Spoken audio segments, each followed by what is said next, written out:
বিয়ের পাত্র দেখতে এসে যদি শরবত ঢেলে দেওয়া হয়, ছিনতাইকারী ধরে থানায় নিয়ে যাওয়া, আর সব শেষে হাসপাতালের বিছানায় শুয়ে থাকা মানুষের পাশে বসে কাঁদতে হয়, তাহলে এটাকে কি কিসমত বলবো নাকি দুর্ভাগ্য? আজ আমরা কথা বলবো 2026-এর সবচেয়ে আলোচিত নাটক কিসমত নিয়ে। গল্পটা শুরু হয় হাসি দিয়ে, শেষ হয় চোখের জলে, কিন্তু মাঝখানে যা আছে সেটাই আসল চমক। একদম শেষ পর্যন্ত থাকুন।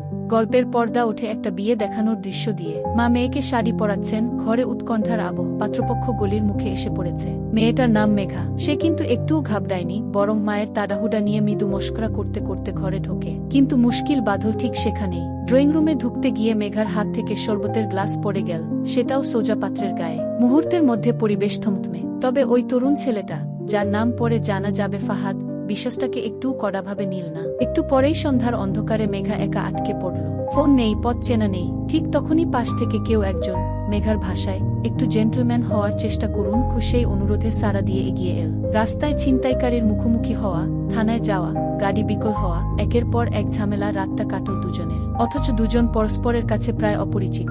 গল্পের সবচেয়ে হৃদয়বিদারক অংশটা এখানে। ফাহাদ এখন হাসপাতালের বিছানায়। ডাক্তার বললেন কবে সুস্থ হবেন নিশ্চিত করে বলা যাচ্ছে না, আর মেঘা সেই বিছানার পাশে বসে একা। চারদিক নিস্তব্ধ। সে ফাহাদকে ডাকে, অভিযোগ করে, কাঁদে। তুমি কি অনেক আনন্দ পাচ্ছ? সবাইকে আশা দিচ্ছ, আবার সেই আশা ভেঙেও দিচ্ছ। কিন্তু ফাহাদ কোনো সাড়া দেয় না। এত চাপ, এত বাধা, এত মানুষের কথার ভিড়েও মেঘা সরে যায়নি। সে শুধু একটু নিঃশ্বাস নিয়ে বলল, আমি জানি তুমি ফিরে আসবে। যতদিন না আসবে, ঠিক এভাবেই তোমার পাশে বসে থাকবো, যেমনটা তুমি আমার জন্য করেছিলে। কি ভালোবাসার সবচেয়ে বড় প্রমাণ কোনো বড় মুহূর্তে নয়, যখন কেউ চলে যেতে পারত, তখনও থেকে যাওয়াতেই। ফাহাদ সুস্থ হয়ে মেঘার কাছে যায়, দেখে মেঘার বিয়ে হয়ে যাচ্ছে। ফাহাদ চলে যায়। মেঘা বিয়ে আসর থেকে চলে আসে ফাহাদের কাছে, কিন্তু রাস্তায় সে অ্যাক্সিডেন্ট করে। এখন মেঘা হাসপাতালের বেডে, আর ফাহাদ তার সেবা যত্ন করছে।